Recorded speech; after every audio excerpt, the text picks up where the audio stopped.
Pemirsa Intens Investigasi, di tengah kasus dugaan pelanggaran hak cipta yang dilayangkan oleh Yoni Dores kepadanya, penyanyi dangdut kenamaan, Lesti yang dikenal juga dengan sebutan Lesti Kejora akhirnya akan segera dipanggil polisi untuk memberikan kesaksiannya. Meski untuk tanggal persisnya memang belum diketahui. Hal ini diungkap langsung oleh Kabid Humas Polda Metro Jaya, Kombes Ade Arysyam Indradi, kemarin.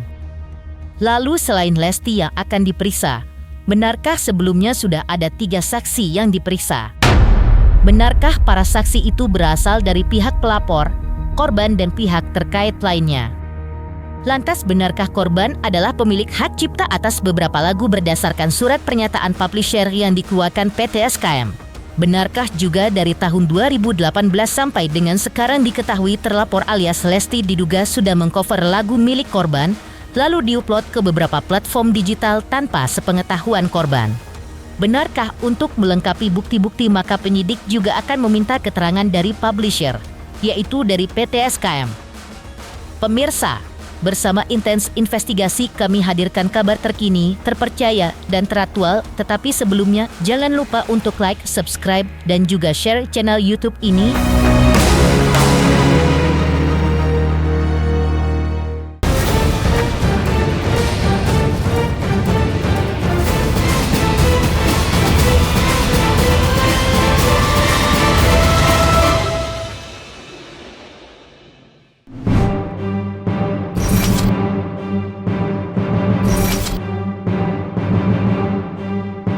Polemik Yoni Dores dan Lesti Kejora terkait dugaan pelanggaran hak cipta lagu memasuki babak baru, Polda Metro Jaya berencana memeriksa Lesti terkait dugaan pelanggaran hak cipta lagu. Lesti bakal diperiksa karena mengcover lagu Yoni Dores tanpa izin. Menurut Kabid Humas Polda Metro Jaya, Kombes Ade Arysyam Indradi, sampai dengan saat ini proses pendalaman masih terus dilakukan oleh tim penyelidik serta sudah ada 3 saksi yang sudah diperiksa yaitu dari pihak pelapor, korban dan 1 orang saksi lainnya. Menurutnya, peristiwa yang dilaporkan pelapor serta pelapor kuasa dari korban menerangkan bahwa korban adalah pemilik hak cipta atas beberapa lagu berdasarkan surat pernyataan publisher yang dikeluarkan PT SKM. Kemudian pada awal tahun 2018 sampai dengan sekarang diketahui terlapor mengcover lagu milik korban dan diupload ke beberapa platform digital tanpa sepengetahuan dan seizin korban. Hingga hal inilah yang membuat korban melaporkan Lesti. Dan selanjutnya, penyidik juga akan meminta keterangan dari publisher dari PT SKM, kemudian akan meminta keterangan dari ahli dan akan meminta keterangan dari terlapor juga, yaitu dari Lesti, sang pedangdut asal Cianjur, Jawa Barat itu. Tentang penanganan perkara tindak pidana terkait dengan Undang-Undang Hak Cipta. Ya. Pelapornya saudara IS, kemudian korbannya adalah saudara YM alias YD yang berprofesi sebagai pencipta lagu.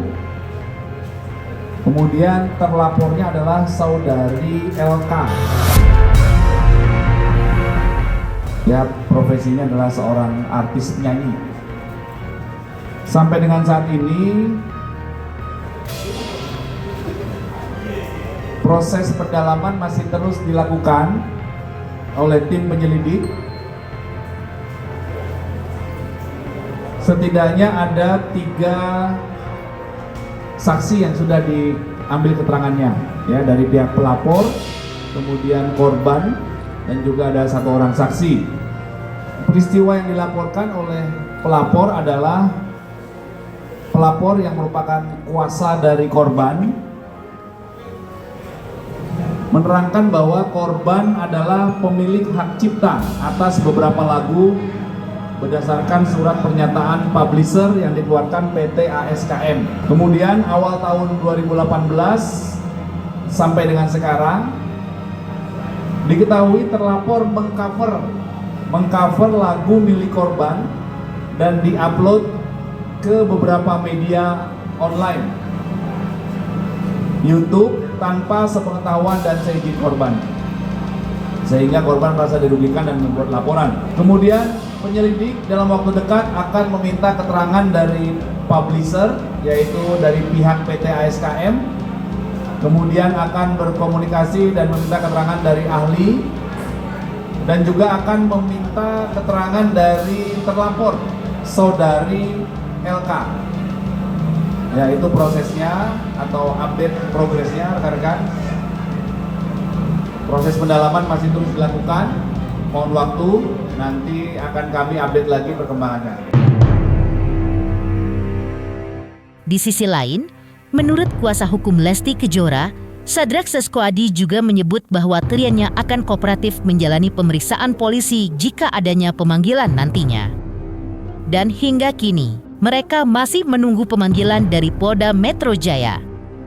Sedangkan perihal apakah Lesti akan melaporkan balik Yoni Dores ke polisi, diungkap sang kuasa hukum kalau ia belum membahas rencana hukum bersama Lesti terkait hal tersebut.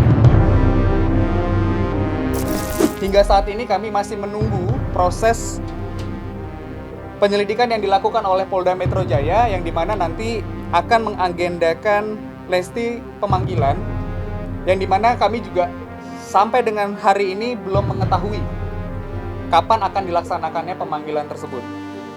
Pada intinya yang pengen kami sampaikan, ketika pun ada pemanggilan tersebut, kami akan kooperatif untuk mengikuti setiap proses yang berjalan. Sampai saat ini kami tidak ada bicara mengenai akan melakukan upaya hukum. Tapi bisa nanti ditafsirkan ya, tadi kan saya sudah sedikit singgung ya. Menurutnya juga, ia telah membantah terkait Yoni Dores menyebut tidak ada komunikasi selama ini. Bahkan menurutnya, semua somasi yang dilayangkan oleh Yoni Dores untuk Lesti sudah dijawab dengan jelas, namun bagaimana selanjutnya memang belum ada pembicaraan lebih jauh. Sementara itu, meski akhirnya Lesti muncul ke hadapan media kemarin lusa di tengah kasus dugaan pelanggaran hak cipta yang menimpanya itu, tampak ibu dua anak itu seolah tak ambil pusing dengan kasus tersebut dan justru terlihat tambah aktif berkarya. Pertama yang pengen kami sampaikan ialah kejadian awal ini dimulai ketika saudara Yoni Dores hadir di kediaman Lesti Kejora, yang dimana saat itu kita ketahui Lesti Kejora saat itu sedang melaksanakan kegiatan syuting ya. Sehingga dari beberapa statement yang disampaikan Bapak Yoni Dores yang menyebutkan tidak diberikan ruang, tidak diberikan waktu untuk melakukan pertemuan, itu kami anggap tidak sesuai dengan fakta, dikarenakan memang Lesti Kejora saat itu sedang melakukan kegiatan syuting. Kedua, bahwa pihak Yoni Dores telah mengirimkan somasi sebanyak 3 kali, namun pada faktanya hanya diterima 1 kali, yang dimana somasi tersebut dilayangkan pada tanggal 1 Maret 2025 dan telah direspon oleh manajemen pada tanggal 6 Maret 2025 dan telah diterima oleh perwakilan dari kantor kuasa dari Yoni Dores pada tanggal 11 Maret 2025. Ini merupakan surat balasan atau tanggapan dari manajemen, dan ini merupakan tanda terima yang sudah disampaikan juga ya. Ini beberapa fakta-fakta ya yang kami coba luruskan. Di sini telah terdapat tanda terima yang diterima oleh yang bersangkutan langsung. Jadi terkait dengan adanya tidak ada etikat baik yang disampaikan oleh pihak Yoni Dores, asisten dan juga kuasa hukumnya, ya kita bisa nilai sama-sama arah tersebut benar atau tidak. Apa jalan damai dong Bang Mi sedikit. Damai. Iya, soal kasus DD sedikit aja kan. Ini bisa mau ke jalan damai nih. Udah siap di jalan damai. Gimana Bang Mi? Benar enggak sih Bi? Bang Mi udah buka jalan damai, udah untuk membicarakannya segala keadaan. Kebetulan lagi ke jalan damai ke Dan Bogor. Tapi penyelesaiannya gimana? Tapi penyelesaiannya gimana Bang Mi? Bang Mi gimana sama? Bang Mi supportnya untuk Lesti gimana? Bang.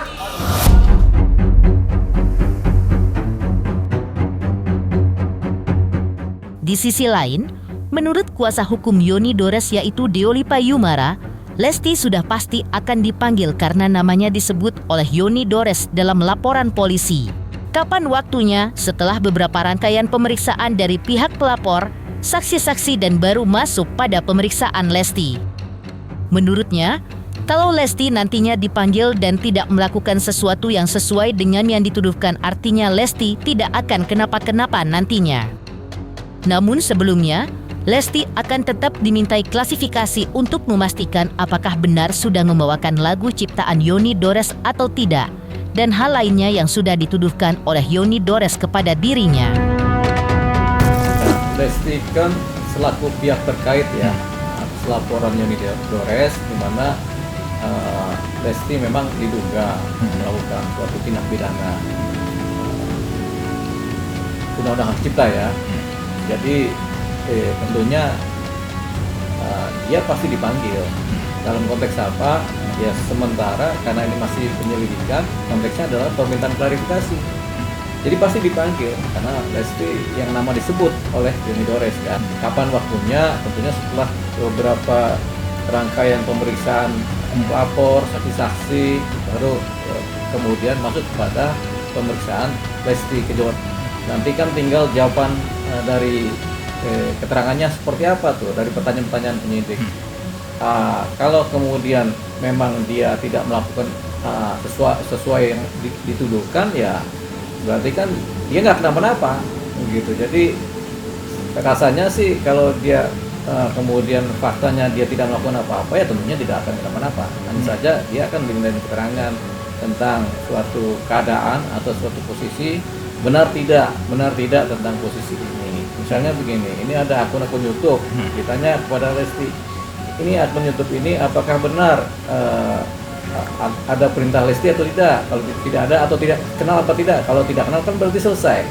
Begitu. Jadi kalau dari ceritanya Lesti, kita bisa ngambil suatu kesimpulan lebih dahulu bahwa berkemungkinan jawabannya memang dia tidak tahu, begitu. Sampai kemudian penyidik kemudian membuktikan sebaliknya. Tapi kalau jawaban Lesti pasti memang dia akan jawabnya nggak kenal dengan akun-akun YouTube yang ada.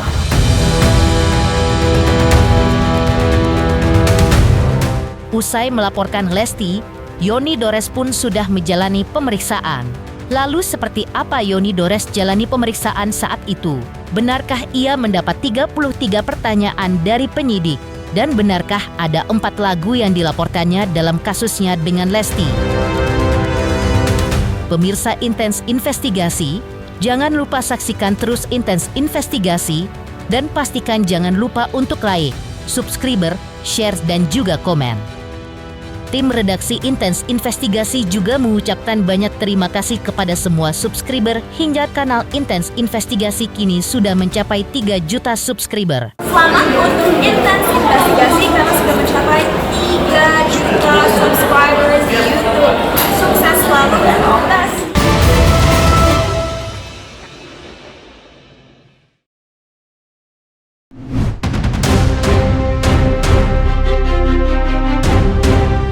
Pemirsa Intens Investigasi, mengejutkan laporan Yoni Dores ke Lesti yang ia laporkan ke Polda Metro Jaya pada tanggal 18 Mei 2025 atas dugaan pelanggaran hak cipta.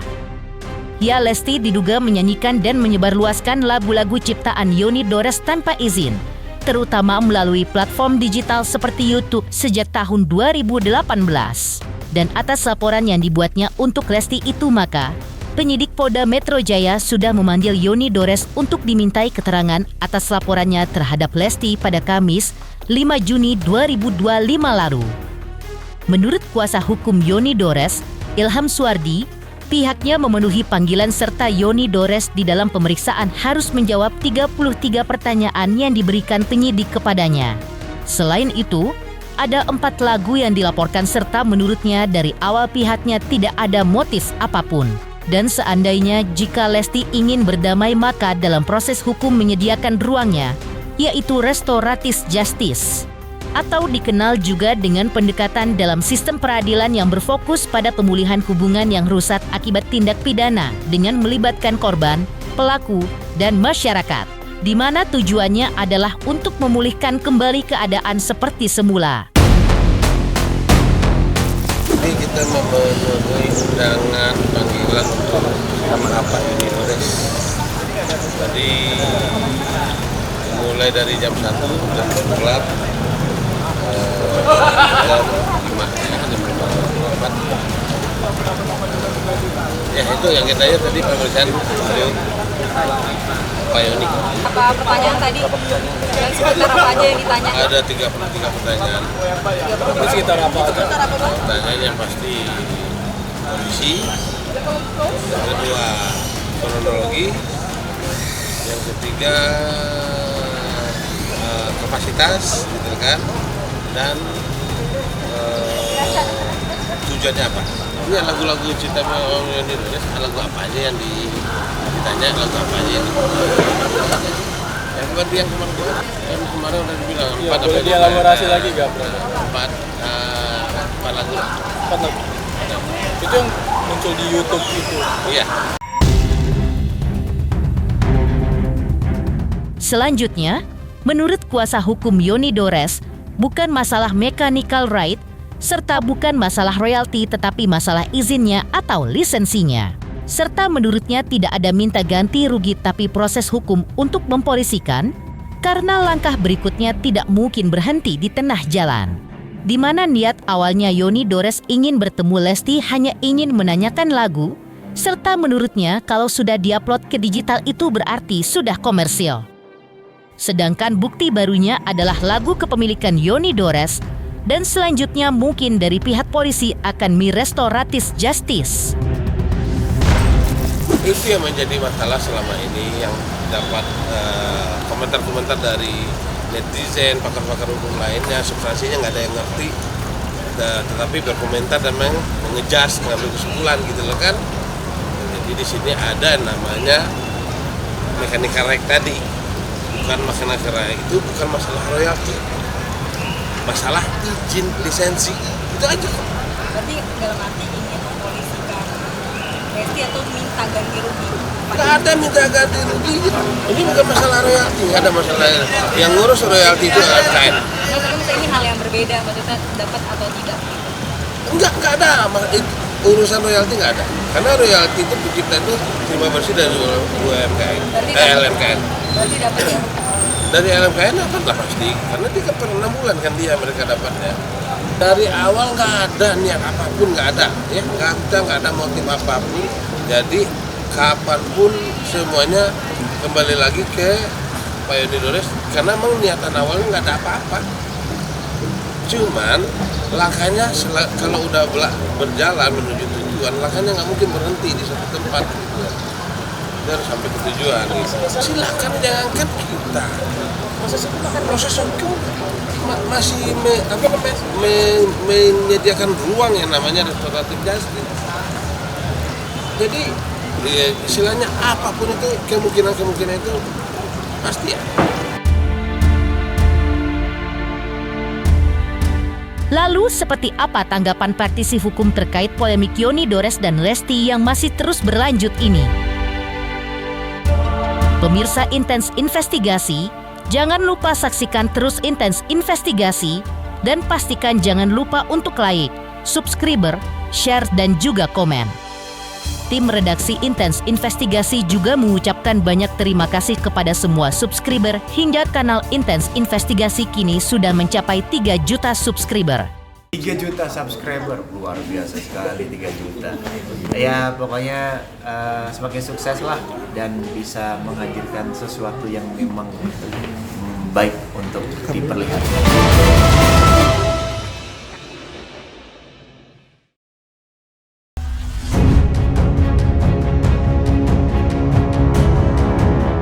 Di tengah prahara antara Lesti dengan Yoni Dores yang masih bergulir ini, praktisi hukum Firman Chandra memberikan tanggapannya. Menurut Firman Chandra, kasus ini seharusnya bisa diselesaikan kekeluargaan dan tidak perlu menempuh jalur hukum, karena jika mengambil jalur hukum maka urusannya akan panjang. Lalu ada ancaman hukumannya, ada denda dan lain-lainnya. Jadi menurutnya, Masing-masing pihak bertemu saja karena tidak mungkin tiba-tiba seorang penyanyi menyanyikan lagu orang lain tanpa ada persiapan dan tanpa ada tim. Dan kalau bicara tim, berarti kan ada yang mempersiapkannya dan si penyanyi tinggal menyanyikannya saja. Ditegaskan oleh Firman Chandra juga masih ada celah di proses penuntutan nanti, jadi kalau bisa jangan sampai ke persidangan yang nantinya akan menguras waktu, pikiran dan juga tenaga. Ini kasus terkait lagu dan lain-lain. Ini memang kalau menurut saya sebuah hal yang harus diselesaikannya dengan kekeluargaan saja, tidak perlu menempuh jalur hukum. Karena kalau jalur hukum itu panjang, ada ancaman hukumannya, ada denda dan lain-lain. Mungkin bisa culpa, bisa dolus, bisa kehilafan, bisa kesengajaan. Jadi kalau menurut saya masing-masing bertemu saja gitu. Karena tidak mungkin ujuk-ujuk seorang penyanyi menyanyikan lagu orang lain tanpa ada persiapan, tanpa ada tim di situ. Jadi kalau kita ngomong tim, berarti kan timnya yang mempersiapkan. Tinggal si penyanyi yang menyanyikan di atas panggung, baik lewat media televisi ataupun non-televisi, kan begitu. Jadi kalau menurut saya, Indonesia menganut restoratif justice. Lakukan restoratif justice, tidak perlu sampai ke upaya hukum yang lebih tinggi lagi yang namanya persidangan misalnya. Toh masih ada celah di situ. Celah di proses penyelidikan, celah di proses penyidikan, bahkan celah di proses penuntutan. Jadi tidak harus sampai ke persidangan yang memakan waktu gitu. Pemirsa Intens Investigasi, jangan lupa saksikan terus Intens Investigasi. Dan pastikan jangan lupa untuk like, subscribe, share, dan juga komen. Terima kasih juga atas kesetiaan pemirsa atas pencapaian 3 juta subscriber channel Intens Investigasi.